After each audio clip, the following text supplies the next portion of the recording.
Sud Radio, les clés d'une vie, Jacques Pessis. Les clés d'une vie, celle de mon invité.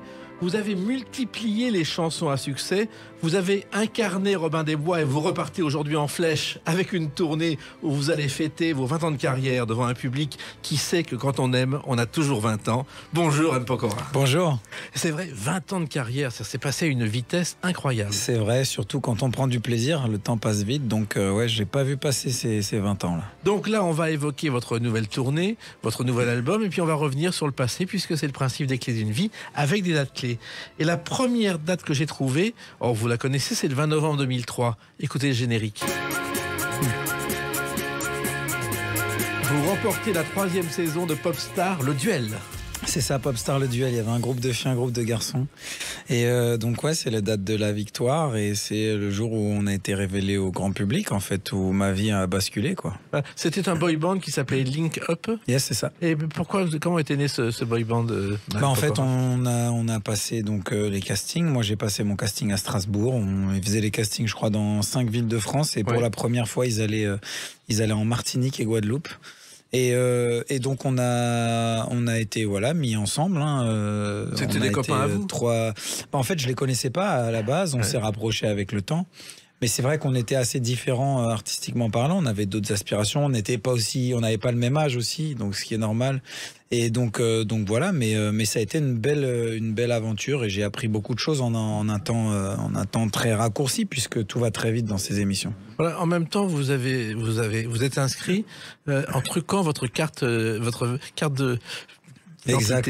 J'ai dû trafiquer ma carte d'identité parce que fallait être majeur pour faire cette émission et passer les auditions. Et du coup, moi, j'avais seulement 17 ans à ce moment-là.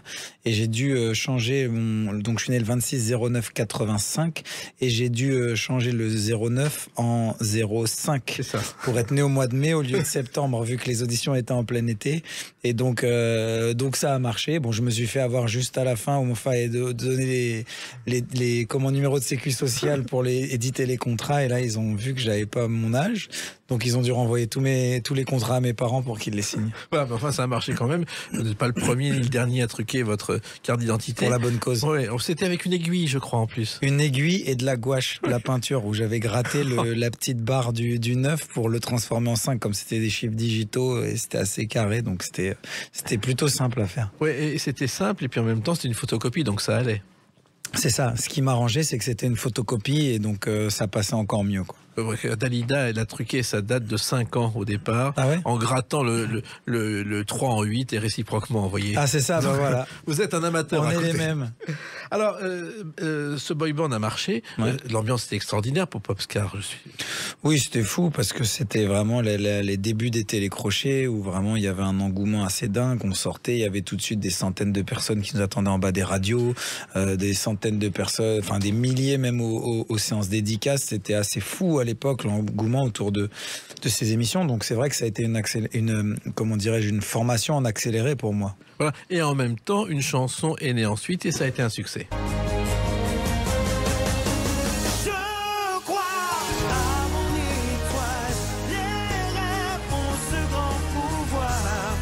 Un grand succès, vous êtes numéro 1, je crois, au top 50 avec cette chanson. Deuxième album a moins bien marché et vous avez décidé qu'il fallait maintenant faire chemin tout seul. C'est même pas le deuxième. À la fin du premier, j'ai décidé de partir en solo. On allait rentrer en studio pour le deuxième album et à ce moment-là, je me sens pas de repartir. J'ai vraiment mes envies qui sont musicalement différentes de la direction du groupe et j'ai envie de partir en solo. Ça a toujours été dans un coin de ma tête, quoi qu'il arrive. Voilà. Alors, tout a commencé, M. Pokora, à Strasbourg. Vous appelez encore Mathieu Tota. Et je crois que votre père est footballeur d'origine polonaise. C'est ça. Mon papa a donc été professionnel. Il a joué de 70 à 80 à Metz, Bordeaux, Toulouse et Troyes, en Division 1. Et du coup, après, il est allé s'installer sur Strasbourg à la fin de sa carrière. Et donc, mes grands-parents paternels sont polonais, les deux. Oui, ils viennent de Cracovie. Cracovie, ouais. Ils sont partis, je crois, au moment du nazisme. Et ils sont venus travailler dans les mines. Dans les mines, c'est ça. Mon grand-père travaillait dans les mines. Voilà. Alors, et la branche maternelle, en revanche, votre mère, ce sont plutôt des militaires. C'est beaucoup plus sérieux. Mon grand-père maternel, lui, était militaire de carrière. Donc, il avait toutes ses médailles. Il était en Indochine, etc. etc. Donc ouais, c'est une autre éducation et puis surtout ouais, il fallait filer droit quoi. Oui, puis vous avez appris la rigueur professionnelle en même temps. La rigueur, le respect. La discipline, tout ça, c'est des valeurs qui m'ont été inculquées, ouais. Alors, la chanson, je crois, Mpokora, vous l'avez découverte avec ce titre.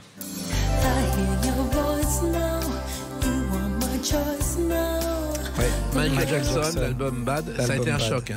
Ouais, ça a été un choc pour moi, encore plus avec le film Moonwalker à l'époque où vraiment on voit Michael danser dans des tableaux différents avec des danseurs, etc. Notamment le Smooth Criminal où il jette la pièce dans le jukebox. À ce moment-là, ça, je me rappelle être petit, je le passais en boucle, je le voyais danser avec ses danseurs, avec les chapeaux et tout ça, ça m'a vraiment donné envie de faire ce métier. Il a fait, je crois, avec cet album, 132 concerts dans 15 pays et c'est la tournée qui a rapporté le plus d'argent, je crois 125 millions de dollars. À l'époque, ouais, c'était énorme. Monstrueux, évidemment. Et je crois, Mpokora, que c'est votre frère qui vous a fait découvrir cette chanson. C'est ça, oui. Mon frère, lui, était fan de Michael, mais lui, c'est la génération Thriller. Donc lui, il a commencé un peu avant. Et donc, c'est lui qui m'a amené à écouter Michael Jackson. Et tout de suite, vous avez eu envie de faire de la musique?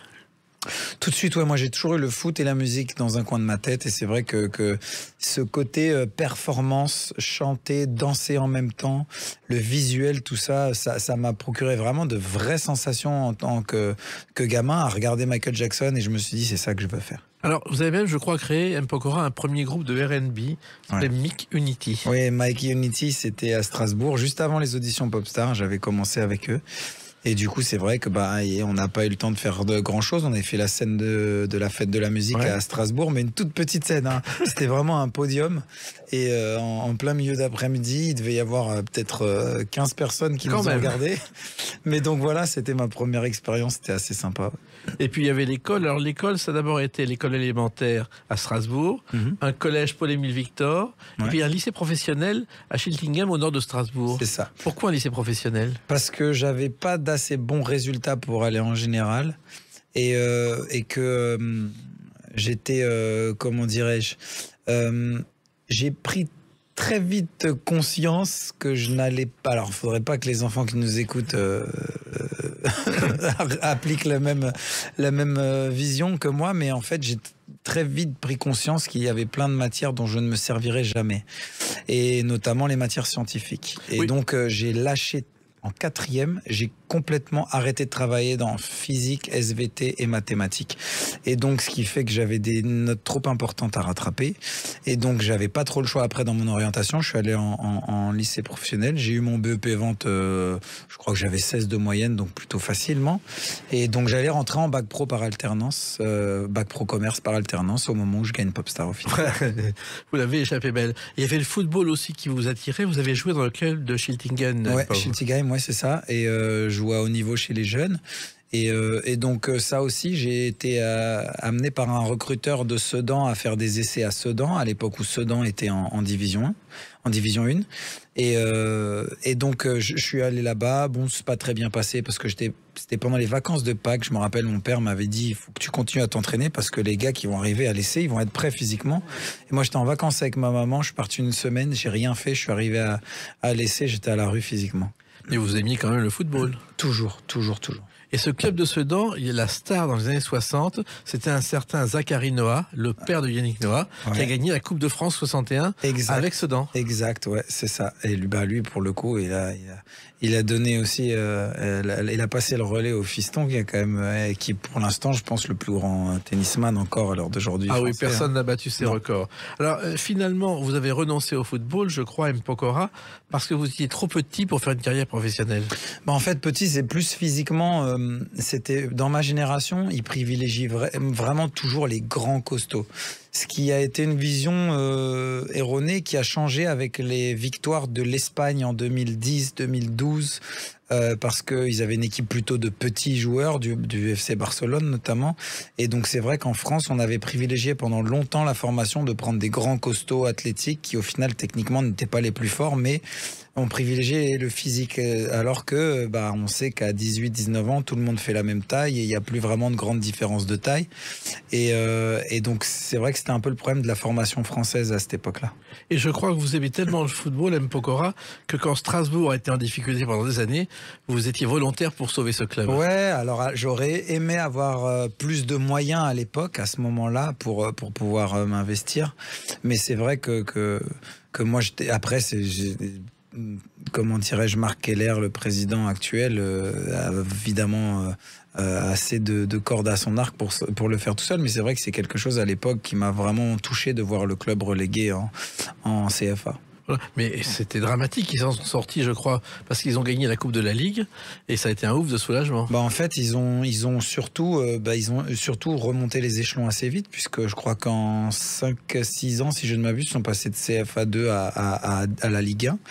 Et donc ils sont remontés assez vite, et puis la Coupe de la Ligue il y a 2 ans, qui était un peu l'apothéose, quoi, de remonter et tout de suite assez rapidement gagner un trophée, c'est assez exceptionnel ce qu'ils ont fait. Ouais. Peut-être qu'un jour vous vous occuperez d'un club, on ne sait jamais.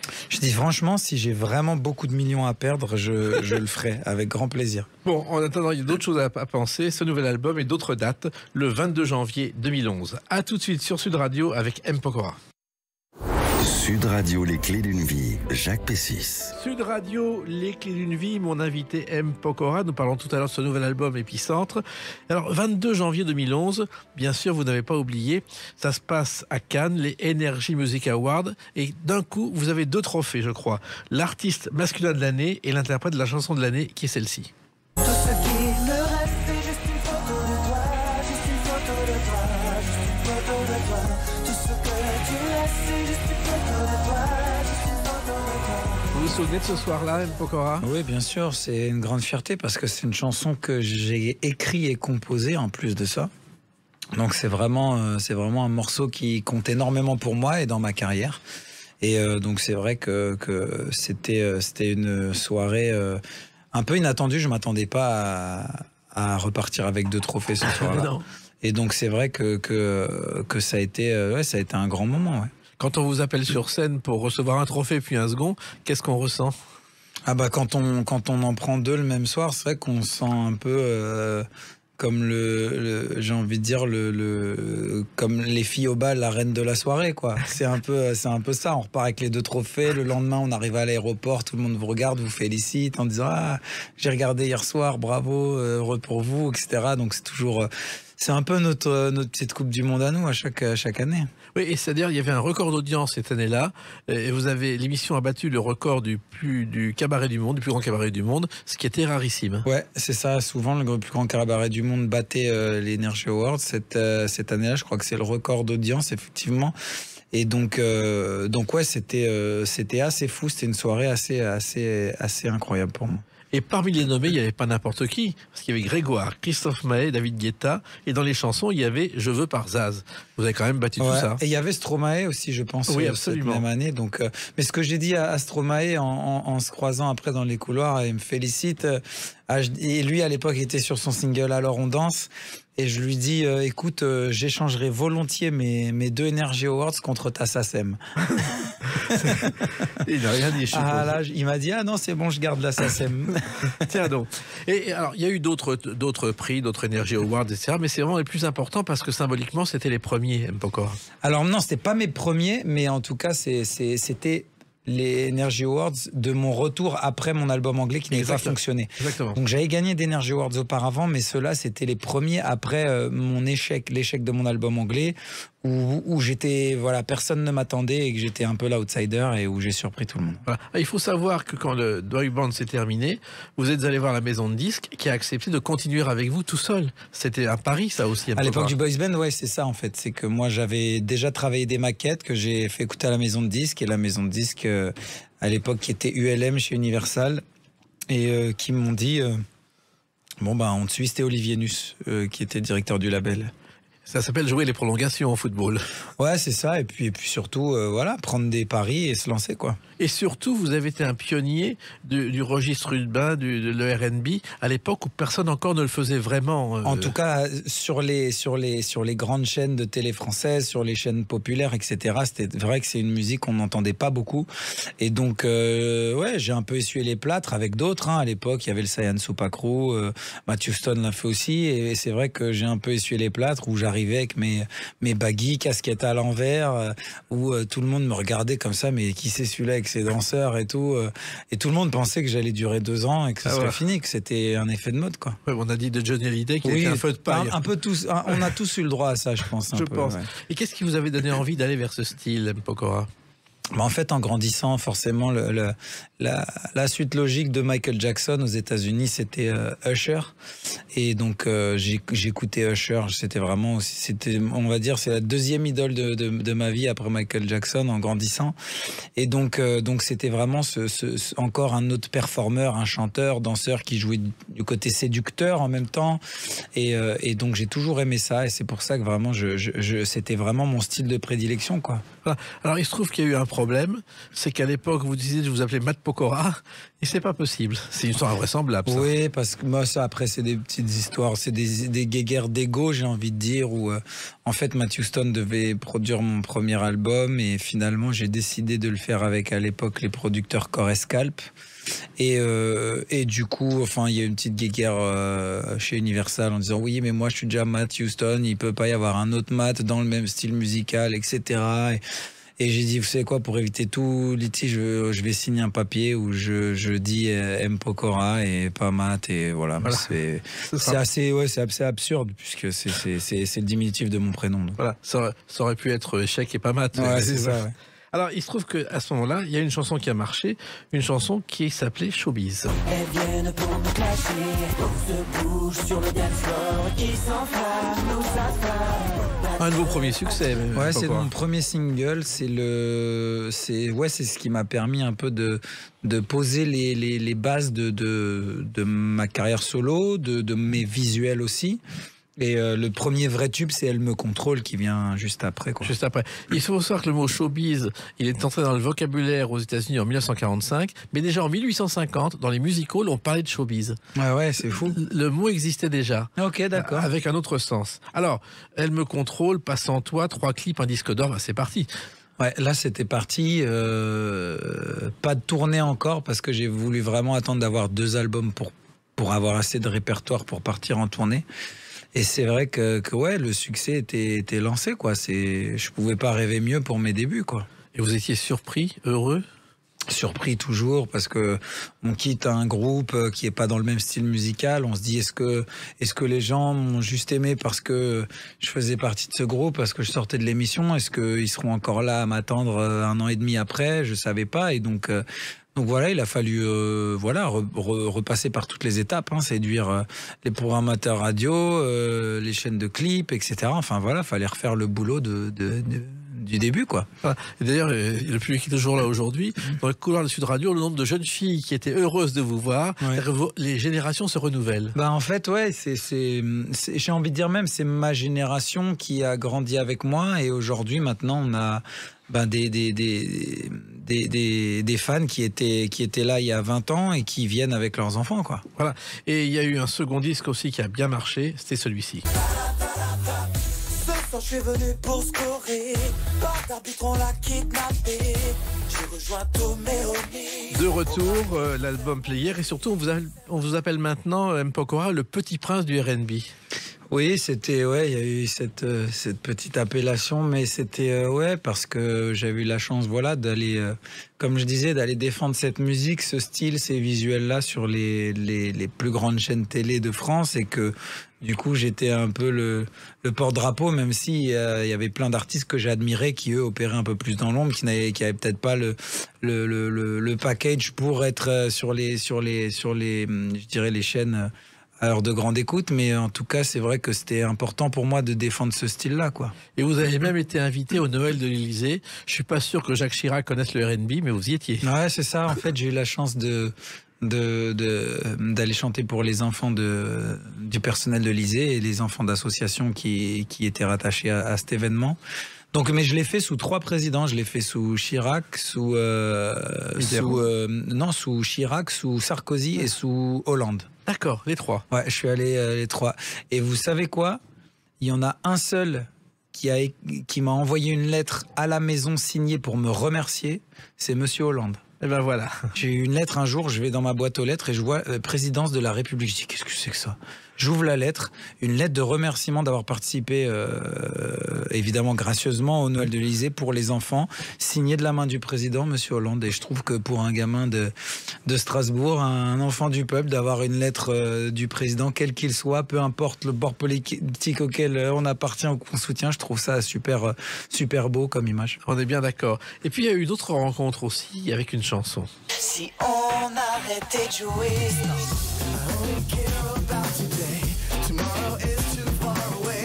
It's Alright avec Ricky Martin. Là, c'était une surprise parce que personne ne nous attendait là-dessus aussi. Ouais, Ricky Martin, c'est vrai que moi je sors un peu de mon registre R&B à ce moment-là pour une chanson un peu pop rock et voilà, c'est une chanson qui a cartonné d'ailleurs à l'époque, c'était en 2006 et Ricky Martin, très très belle rencontre que j'ai revue d'ailleurs il y a 3 ans de ça à Vegas pour sa résidence à Las Vegas et avec qui on a passé la soirée après le concert à rigoler, à se remémorer les souvenirs de 15 ans auparavant quand on faisait le Hit Machine et ces émissions qui n'existent plus. Exactement. Et d'ailleurs, il a commencé comme vous dans un Big Bang à 14 ans. C'est ça, lui, en Amérique latine. En Amérique, oui, ça s'appelait Menudo et ça a gâché son enfance parce que il était déjà un bébé star. Bébé star, ouais. Voilà. Et effectivement, il y a eu encore d'autres choses après Ricky Martin, tellement d'autres succès en France, à l'étranger. Et on en parle avec une autre date, le 26 septembre 2013. À tout de suite sur Sud Radio avec M. Pokora. Sud Radio, les clés d'une vie, Jacques Pessis. Sud Radio, les clés d'une vie, mon invité M. Pokora. Nous parlerons tout à l'heure de ses 20 ans de carrière et d'épicentre. Et on revient au 26 septembre 2013. C'est la première au Palais des Congrès de ce spectacle dont personne n'a oublié l'une des chansons principales. on a tous le droit de vie et tous une étoile à suivre. Ne renoncez jamais, qui pourrait être votre devise d'ailleurs, M. Pokora. Et donc c'est Robin des Bois au Palais des Congrès. Et là aussi, c'est une autre aventure totalement inattendue. Incroyable, un succès incroyable. On a battu tous les records de toutes les comédies musicales confondues en France sur une première exploitation. On restait 2 semaines dans chaque zénith. On a fait 300 représentations. C'était fou. Ce qu'on a vécu était fou. Et comment vous l'expliquez? Parce que au départ, vous n'imaginiez pas faire une comédie musicale. Non, j'imaginais pas. Après, j'avais toujours ça dans un coin de la tête. Je me disais, ça, c'est le genre d'aventure dans lequel je me plairais. Travail d'équipe, être plein sur scène, pour incarner un personnage historique. C'est quelque chose qui m'avait toujours plu. Maintenant, c'est vrai que ça a surpris beaucoup de gens de se dire, mais c'est fou, il remplit les Bercy tout seul et il va se mettre au milieu de 50 autres artistes dans une comédie musicale, etc. Et justement, j'ai trouvé ça génial. Ça a été vraiment une des plus belles aventures de ma carrière. Ouais. Et je crois que c'est un ancien juré de Popstar qui vous a proposé l'aventure. Roberto Surleo, c'est ça, qui était à l'initiative du projet. Et qui, un jour, comme on le faisait régulièrement, on déjeunait ensemble pour que je lui raconte un peu où j'en étais, etc., qui a toujours eu un regard bienveillant sur moi, et qui me parle de Robin des Bois, et je lui dis, alors ça va, vous avez avancé, vous avez trouvé votre Robin et tout. Moi, c'était pas du tout dans un coin de ma tête. Et il me dit, oui, c'est bon, on l'a trouvé. Et je dis, mais c'est qui alors? Il me dit, attends, je vais te faire deviner. Et il me fait une devinette. Et ma mère était avec nous à ce déjeuner, je me rappelle. Et je trouve pas. Et ma mère a dit, mais c'est Matt, la description là. Et là, il éclate de rire. Je dis, c'est qui? C'est moi? Il me dit, oui, c'est toi. Et là, moi, j'étais gêné. Je dis, j'avais pas envie de faire une comédie musicale à ce moment-là et tout. Et puis, en fait, l'idée a mûri dans ma tête. Et je me dis, mais là, c'est OK. Bon, bah, allons-y maintenant alors. C'est que Robin des Bois, en fait, c'est une mauvaise traduction. Il s'appelait Robin Hood, c'est-à-dire le truand. Ouais. Et que finalement, une mauvaise traduction a fait Wood. Ouais, et c'est devenu Robin des Bois. Exact. Et c'est une légende parce qu'il n'a jamais existé. Ouais. Alors, il y a eu quand même un travail phénoménal. Vous avez fait des cascades et vous avez travaillé avec le Cirque du Soleil. Ouais, en fait, on avait Michel Laprise qui était un des metteurs en scène du Cirque du Soleil. Et puis, ouais, je suis parti pendant... J'ai fait 8 mois d'entraînement à Andrézy, dans le 78, où j'étais avec des gymnastes tous les matins pendant 2 heures, où j'apprenais à appréhender la hauteur, les cordes, etc., les acrobaties, les saltos avant. Et donc pendant 8 mois, je me suis formé à ça, à me renforcer et à devenir un peu un circassien en quelque sorte, quoi, mais surtout à être à l'aise dans les airs pour pouvoir faire des cascades pendant les représentations. Oui, parce que vous faisiez de vraies cascades, il n'y avait pas de doublure. D'ailleurs, pas de doublure et pas de sécurité. Normalement, je devais mettre un câble, je ne l'ai jamais mis. Et pourquoi ? Parce que je voulais faire mon Belmondo, quoi. Je voulais que les gens se disent, on a vu un chanteur qui a fait des trucs de cascadeur et c'est la première fois qu'on voit ça. Voilà. Et alors, je sais que vous êtes blessé, puisque moi, le soir où j'étais là, vous étiez blessé, mais personne ne l'a su pratiquement. Ouais, j'avais une entorse acromioclaviculaire, ce qui fait que je pouvais à peine bouger mon bras, mon épaule, puis c'était une douleur vraiment assez forte. J'ai dû être sous infiltration. J'ai eu aussi une fissure au niveau du pouce sur une autre scène de combat où j'ai pris un coup de pied d'un cascadeur dans la main. J'ai eu des choses, j'ai eu pas mal de petites blessures, mais bon, c'était un spectacle vraiment où on s'engageait physiquement, quoi. Et le jour de la dernière à Orléans, M. Pokora, vous avez remercié le public et vous avez dit, grâce à ce spectacle, j'ai appris beaucoup de choses. Ouais, j'ai appris à être un capitaine de bateau, quoi. J'ai appris à être le capitaine d'une équipe de plus de 50 artistes sur scène, de techniciens, etc. Donc on était environ 100 et quelques sur la route. Donc voilà, j'ai vraiment beaucoup mûri à être le capitaine d'un tel navire. Et jusqu'à aujourd'hui, ça vous a appris des choses? Ah oui, c'est sûr, même sur l'interprétation, sur le chant, sur tout. C'est un répertoire qui n'avait tellement rien à voir avec ce que je chantais habituellement que j'ai appris beaucoup de choses. Mais quand même faire des cascades 2 fois par jour, quelquefois, c'est épuisant. Ouais. Épuisant, ouais, même dangereux, limite des fois, puisqu'avec la fatigue accumulée, on n'est plus aussi lucide sur certaines choses, et des fois, on a frôlé l'accident quelquefois. Ouais. Et vous avez toujours refusé le câble de protection? Toujours refusé le câble, toujours. J'ai toujours voulu que les gens se disent, c'est peut-être la première et dernière fois qu'on voit un chanteur populaire faire des trucs pareils. Et vous ne regrettez pas? Et je regrette absolument pas. Alors, vous avez continué à surprendre, vous avez repris la route, et je crois que l'une des plus grandes surprises, c'est cette chanson. Comme d'habitude,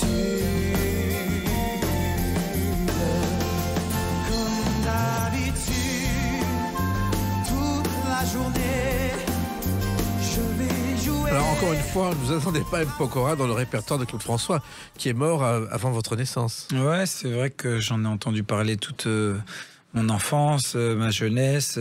J'ai une tante qui était une grande fan de Claude François, ma tante Dominique, la sœur de ma mère. Et donc j'ai entendu parler de lui toute mon enfance. J'ai évidemment vu des documentaires, des films, son film notamment, son biopic, qui m'a beaucoup touché. Et donc voilà, c'est un peu s'il y a un Français qui avait la même démarche que j'ai moi aujourd'hui, 40 ans après, c'était lui, quoi. Complètement. C'est le seul Français qui a la même approche de la musique que moi, c'est-à-dire la danse, le chant, à l'américaine toujours. Il s'inspirait des Américains, il ramenait les choses ici en France et il avait cette culture du divertissement et puis aussi sur cette ligne de conduite, c'était un grand bosseur, un peu maniaque limite, même très maniaque. Ouais.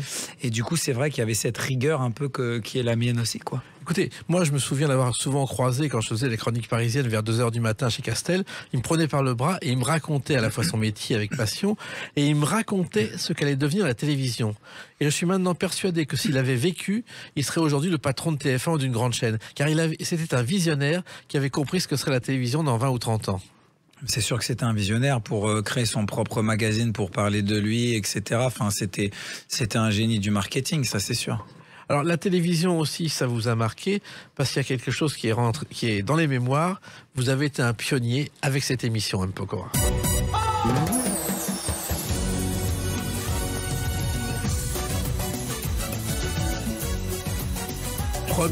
Première saison de Danse avec les stars, et vous avez accepté d'être là.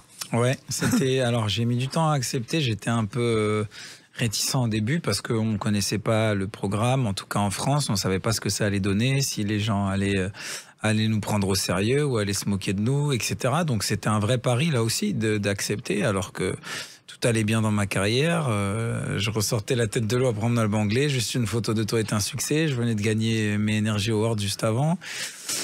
Et c'est mon manager en fait à ce moment-là qui me dit écoute, on a un seul problème avec toi, c'est que les gens te connaissent à travers tes chansons et ce que tu fais sur scène, tes performances, mais les gens ne sont pas attachés à toi en tant que personne. Parce qu'on ne t'entend jamais parler hors contexte musical, promotionnel. Il me dit, là, c'est l'occasion quand même d'être tous les samedis à la télé devant des millions de Français et de leur montrer qui tu es vraiment, détaché de ton personnage Matt Pokora. Et donc, il a eu raison, puisqu'au final, on m'a vu plein de second degré, prendre les choses à la déconnade. Surtout, on m'a vu bosser, on a vu que j'étais quelqu'un de très sérieux et d'impliqué quand je travaillais. Et qui était un déconneur, qui aimait être comme tout le monde. Et je pense que ça a créé un lien avec les gens. Oui. Oui, et en même temps, vous arrivez dans une émission, personne ne savait ce qu'elle allait devenir. C'était un mystère complet. Beaucoup de gens criaient à la mort de l'émission rapidement. Ouais, et puis on est là 11 ans après, c'est toujours là, quoi. Donc c'est assez fou. Et ouais, fier du parcours, parce qu'en plus, avec Sophia et Saïdi, je pense qu'en termes de performance, on a eu un des plus beaux duels de toutes saisons confondues. Il y en a eu quelques-uns, mais non, en tout cas, pour une première saison, tout de suite, on a envoyé des prestations de haute volée, quoi. Ouais. Et vous mesuriez le travail quotidien que ça représenterait ? Non. J'imaginais pas que ça allait être aussi dur. Hein. Là, pareil, je suis reparti avec des blessures à force de faire des portées, de répéter 5 heures par jour, tous les jours, pendant 2 mois. C'était très physique, ouais. Et bien en même temps, vous avez gagné. Ah ouais, on a gagné grâce au public, puisque c'est lui qui faisait la différence à la fin, quoi. On avait nos notes. Je crois qu'il me semble, avec Sophia, on était ex-aequo avant le choix du public. Et c'est le public qui a décidé, mais je pense qu'elle aurait mérité tout autant que moi. Elle a fait un parcours remarquable aussi, et c'était vraiment un choc des titans en finale. Et finalement, ça a été le point de départ d'autres choses à la télévision. Vous êtes revenu dans Danse avec les stars, je crois, pour Noël, comme coach. Et puis ensuite, il y a eu The Voice Kids et The Voice. Ouais, ça aussi, c'est notre aventure. Ouais, c'est notre aventure. C'est un partage, c'est du de la transmission aussi. The Voice Kids, c'est partager son expérience, coacher des jeunes artistes qui ont les mêmes rêves qu'on avait nous aussi 20 ans auparavant. Donc non, ça a été une très très belle expérience d'être au contact de la nouvelle génération. Ouais. Et ces rêves que vous aviez enfant, vous n'imaginiez pas les concrétiser à un tel degré, M. Pokora ? Non, évidemment que non. C'est de l'ordre du rêve, mais comme quoi il faut s'autoriser à rêver parce que rien n'est impossible. Moi, j'arrive de Strasbourg, j'avais personne qui travaillait dans la musique, personne m'a pistonné. Je suis allé chercher tout ce que j'ai centimètre après centimètre avec les années, à travailler dur, à me remettre en question, à respecter les gens.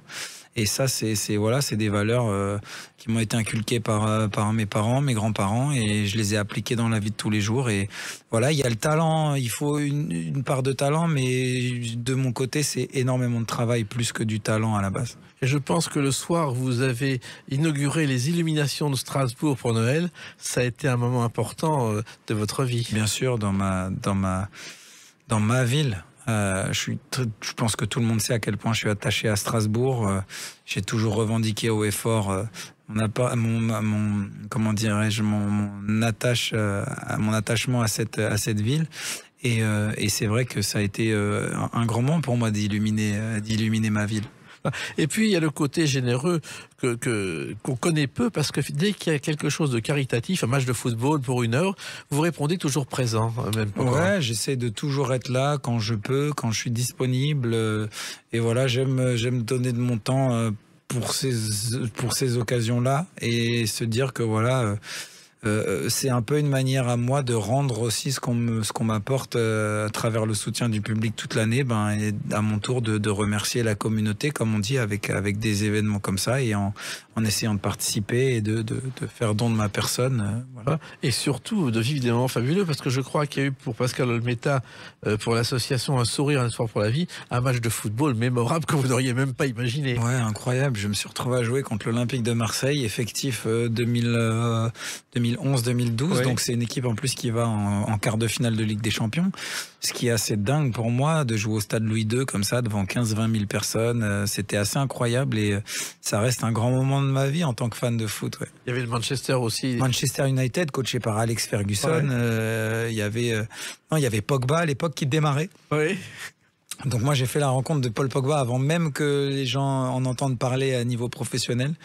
Et il y avait des grands joueurs, il y avait eu des grands joueurs anglais, il y avait toute l'équipe de l'OM. Non, c'était un grand moment pour moi. Des souvenirs de 20 ans de carrière, 20 ans qu'on va évoquer à travers une autre date, le 4 novembre 2022. À tout de suite sur Sud Radio avec M. Pokora. Sud Radio, les clés d'une vie, Jacques Pessis. Sud Radio, les clés d'une vie, mon invité M. Pokora, on a parlé du passé et le présent, le 4 novembre 2022. C'est un nouvel album, Épicentre. Alors, d'après les calculs, 8 albums, 5 millions de disques vendus et encore plus avec cette chanson à mon avis. Hey, viens, on aime qui on est. Viens, on aime ce qu'on a. Pas besoin d'aller vite, le bonheur on l'évite alors qu'il était là. Viens, on aime qui on est. Viens, on aime ce qu'on a.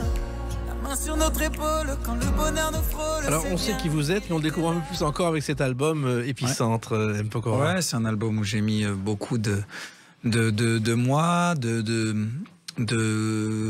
comment dirais-je, de sentiments personnels.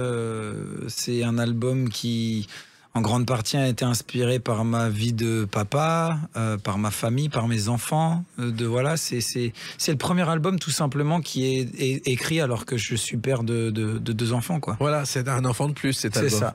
Mais en plus, musicalement, il y a une évolution évidente. Oui, il faut vivre avec son temps, avec son époque, avec sa vie, avec ses expériences. Et c'est vrai qu'aujourd'hui, voilà, sur cet album, il y a plus de chansons que de morceaux produits. Et c'est vrai que c'est plus facile de raconter des choses en chanson qu'avec des morceaux très produits, un peu à l'américaine, hein, j'ai envie de dire, où il y a un rythme, un débit qui nous permet pas d'installer une histoire ou des sentiments. Et là, c'est vrai que pour le coup, cet album m'a permis vraiment de poser des vrais thèmes et des choses qui me tiennent à cœur. Ouais. Et vous aviez envie de ça depuis longtemps ? En fait, j'ai toujours su que j'y arriverais à un album comme celui-ci parce que je savais qu'il fallait laisser du temps au temps et qu'il fallait que je vive chaque période de ma vie d'homme et d'artiste et les laisser évoluer l'une avec l'autre côte à côte, quoi. En même temps, ce sont vos 20 ans de carrière, il ne fallait pas les fêter n'importe comment. Ouais, c'est ça, il ne fallait pas les fêter n'importe comment. Et puis voilà, c'est le bon album, c'est les bonnes thématiques pour rajouter justement au titre des précédents albums que tout le monde connaît pour partir en tournée. Et ces 20 ans, est-ce que vous mesurez le tourbillon dans lequel vous avez été pris, M. Pokora ? Je mesure pas trop, en fait. Je pense que à vivre à la chose de l'intérieur, on se rend pas trop compte. Moi, j'ai toujours essayé juste de rester les pieds sur terre et de me réfugier dans le travail, dans la remise en question à chaque fois, en laissant le bruit autour de moi, en faisant abstraction de tout ça, quoi. Mais en même temps, aujourd'hui, on a le sentiment avec cet album que vous avez envie de profiter un peu plus de l'existence. C'est ça. Mais j'ai envie tout simplement de profiter de ma famille, de mes enfants. J'ai envie de transmettre les bonnes valeurs. J'ai envie d'être un exemple pour mes enfants. J'ai envie de leur montrer la bonne voie à suivre, ou en tout cas de pas les gâter, dans le sens, j'ai pas envie que ce soit des enfants pour y gâter, j'ai envie de leur inculquer les vraies valeurs, celles que j'ai apprises, celles du travail, du respect, de l'humilité, de la remise en question, et qu'on n'a rien sans rien, qu'il faut aller chercher ce qu'on veut, et voilà, j'ai pas envie de trop leur faciliter non plus les choses. Ouais, c'est d'autant plus complexe aujourd'hui, cet enseignement, qu'il n'est pas toujours à la mode. Il n'est pas toujours à la mode, en tout cas moi... J'essaye de pas trop suivre cette mode-là et je pense que on ferait mieux de se caler un peu sur les éducations à l'ancienne. Là, je vois même des articles, des trucs disant faut pas choquer les enfants, on peut pas leur crier dessus ou des choses. Ouais. Je commence à avoir des trucs comme ça en disant ça c'est des traumatismes. Bientôt on n'aura plus le droit de crier sur nos enfants ou de faire les gros yeux. Enfin, je pense que voilà, on a tous été éduqués un peu comme ça. Ça n'a pas fait de nous de mauvais humains. Pas vraiment donc. Donc votre devise pourrait être la vie est à vous et pas seulement la nuit est à nous, qui est une des chansons de cet album. On va danser des heures.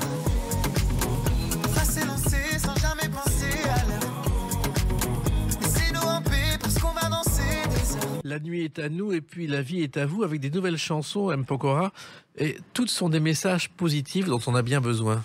Ouais, c'était important. Alors en plus, c'est un album post-Covid, donc j'étais en plein dans ce tourbillon du Covid où j'ai été secoué dans tous les sens avec l'annulation de ma tournée en plein milieu, où voilà, j'ai été pris un peu dans cette tempête où moi j'essaie un peu de défendre notre secteur, tous les gens du secteur de l'événementiel, où j'ai pris la parole, où voilà, j'étais vraiment très impliqué dans tout ça. Et c'est vrai qu'après je me suis dit bon voilà, maintenant on a la chance, on a pris conscience de la chance qu'on avait avant d'être libre et de pouvoir faire ces choses-là.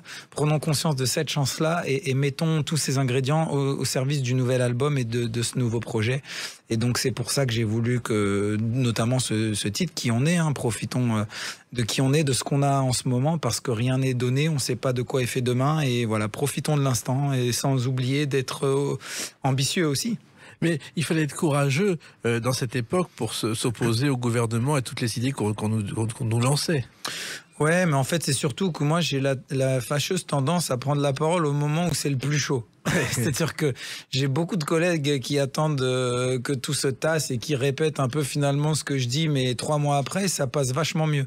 Moi, j'ai toujours tendance à réagir à chaud parce que je suis comme ça, parce que je suis très proche de mes équipes techniques et j'avais mes équipes techniques au téléphone qui s'inquiétaient, qui étaient pas tous des intermittents. C'est surtout ça qu'il fallait savoir à l'époque. On dit oui, mes intermittents, ils ont l'intermittence. Non, il y a beaucoup de gens qui sont indépendants, qui sont travailleurs indépendants, qui ne touchent pas l'intermittence. Et donc, si pendant 8 mois ils rentrent pas d'argent, il y a pas d'argent qui rentre. Voilà. Il y a pas d'aide, etc. à ce moment-là qui était annoncé. Donc voilà, c'est toutes ces choses-là, moi, qui m'ont fait réagir à chaud et j'avais un peu cette colère de ne pas voir plus de mes collègues défendre leur secteur plus que ça, quoi. Et le public vous a suivi, en revanche, à l'avance de vos collègues? Oui, le public a suivi. Et puis surtout, maintenant, je peux regarder toutes mes équipes techniques et toutes les personnes sur la prochaine tournée droit dans les yeux, parce que tout le monde sait que, voilà, que je me suis battu pour eux, quoi, aussi. Voilà. Alors l'album s'appelle Épicentre, donc c'est un côté secousse sismique. Est-ce que c'est à cause de ce qui s'est passé ou il y a une autre raison? Non, Épicentre pour moi c'est plus la source d'énergie d'où elle part. Épicentre. Et donc moi l'épicentre de cet album c'est ma famille, c'est mes enfants. Et du coup, j'ai gardé ce nom pour la tournée parce que c'est une scène qui va être centrale aussi, qui va avancer au cœur du public. Et donc, du coup, ça me permet d'aller chercher l'énergie au cœur du public. Voilà. En même temps, votre famille vous a changé parce que avant votre famille, c'était pas l'équilibre, alors que là, vraiment, c'est autre chose. Là, c'est l'équipe parfaite. On sait pourquoi on se lève, on sait pourquoi on rentre le soir, on sait pour qui on fait tout ça. On sait, voilà, Avant, c'était un peu moi-je, j'ai envie de dire, et maintenant, je le fais pour eux, quoi. Avec un mot qui compte pour vous, maintenant, Mpokora, c'est transmission. Transmission, toujours à fond. J'aimais déjà ça, hein, que j'ai vécu un peu dans The Voice, où transmettre à la nouvelle génération, échanger avec eux, partager mon expérience. Et là, maintenant, c'est vrai que c'est encore d'autres valeurs. C'est leur apprendre à être avant tout des bons humains, j'ai envie de dire, à mes enfants.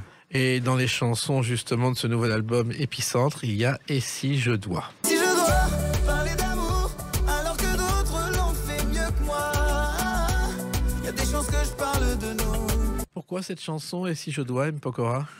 Et si je dois, c'est une chanson qui m'a été écrite par Nazim, qui a fait beaucoup de chansons sur les dernières années, qui a écrit beaucoup de tubes et qui me l'a envoyé. Je trouvais ça très en accord avec un peu... qui j'étais avant de rencontrer ma femme, c'est-à-dire j'étais quelqu'un d'assez timide qui se sous-estimait beaucoup dans le rapport de séduction. C'est vrai que j'étais toujours un peu timide et je trouve que cette chanson qui dit « Et si je dois parler d'amour alors que d'autres l'ont fait mieux que moi, etc. Il y a des chances que je parle de nous. » Enfin, je trouvais ça sympa de toujours un peu se dénigrer un peu, ne pas se sentir trop confiant, et c'est un peu toujours l'approche que j'ai dans le rapproche des séductions avec les femmes. J'ai jamais été hyper confiant, ce qui est un peu paradoxal avec ma vie sur scène et ce que je peux faire sur scène. J'ai jamais été très confiant devant une femme. J'ai toujours été un peu dans mes petits souliers, quoi. Ouais, et finalement, vous avez enfin trouvé celle qui correspond à votre vie. Alors, il y a aussi une chose étonnante, c'est que vous méritez, à mon avis, Mpokora, de rentrer dans le livre des records, car je crois que vous avez signé 20 000 disques collector en 3 jours. En 3 jours. Exactement. Et c'est vrai que pendant que j'ai signé, j'en parlais, je dis c'est dommage qu'on n'ait pas un huissier pour nous faire rentrer dans le livre Guinness des records, parce que je pense que personne n'a jamais signé 20 000 albums en si peu de temps, ou peut-être même 20 000 albums tout court, hein, avant une sortie d'album. Et pourquoi avoir fait ça? Pour mon public, pour les gens, pour les remercier, parce que c'est le même prix que n'importe quel collector des albums auparavant. Oui. Et c'était une manière de leur dire, voilà, en plus de l'album, je veux vous montrer que je vais au charbon pour vous. C'est-à-dire que je vais m'asseoir, je vais faire mes 7 heures d'autographe. Je vous dis vraiment, c'est une punition. Hein. Oui. Vous imaginez quand on vous dit d'écrire 100 fois, je ne parle pas en classe. Bah, imaginez faire 20 000 fois. Ce que ça représente 20 000 autographes en étant au même endroit, assis dans la même position pendant 7 heures par jour. C'était pour leur dire, voilà, je veux vous faire ce cadeau-là pour le même prix. Vous avez en plus l'autographe et je sais qu'il y a plein de gens qui demandent des autographes et je dis, bah là, c'est une bonne manière pour vous de les avoir. Alors, il y a, puisque vous aimez le football, M. Pokora, il y a un record d'autographes qui a été signé en 105 minutes à l'entraînement. Sadio Mane, qui est proche des supporters du Bayern de Munich, a signé 1000 autographes pendant 105 minutes à l'entraînement ouvert au public voici quelques jours. J'ai fait beaucoup mieux, puisque nous, à chronométrer, en 1 heure, on a fait 1270, un truc comme ça. Bah donc, en moins, c'est-à-dire 105 minutes, moi je l'ai fait en 60 minutes. Bon, on va prévenir le livre des records parce que vous devez y entrer. Ah bah oui, je faisais 7000 par jour et je restais en 7 heures par jour. Donc j'ai fait 7000 et 6000 en 3 jours. Alors, ça prouve que rien n'est impossible, et rien d'impossible, ben, c'est aussi le titre d'une chanson. Mais plus c'est dur, plus c'est beau. Des cicatrices sous la peau. Quand tous les regards sont hostiles. Alors, votre parcours, votre prochaine tournée montre, M. Pokora, qu'il n'y a rien d'impossible. Ouais, rien d'impossible. Justement, quand on se donne les moyens, quand on travaille, quand on se remet en question, quand on ne prend rien pour acquis. Voilà, et toujours il y a ce fil conducteur, c'est de toujours avoir des rêves en tête, c'est de toujours avoir des objectifs à atteindre. Ça, c'est important. Même quand on a réalisé des rêves, il faut se lever le matin et se fixer comme ça des objectifs en ligne de mire. Sinon, à quoi bon se lever le matin si on n'a rien à atteindre? Bah, rien d'impossible, impossible n'est pas français, ce sont vos devises pratiquement. Ah ouais, non, c'est sûr. Moi, et puis voilà, j'en suis la preuve. C'est-à-dire que je rêvais de choses étant gamin à Strasbourg. Et aujourd'hui, voilà, j'ai réalisé beaucoup de mes rêves. Alors, vous allez continuer parce que la tournée que vous proposez, il y a l'Arena de Paris, le Dôme de Marseille, le Zénith de Toulouse, Toulon, rien que des petites salles, quoi. Ouais, on fait tous les Zéniths, les Arénas, le Stade de Lille aussi au mois de juin. Donc non, ça va être énorme. Voilà, je suis déjà en train de bosser sur les concerts. La scénographie va être dingue.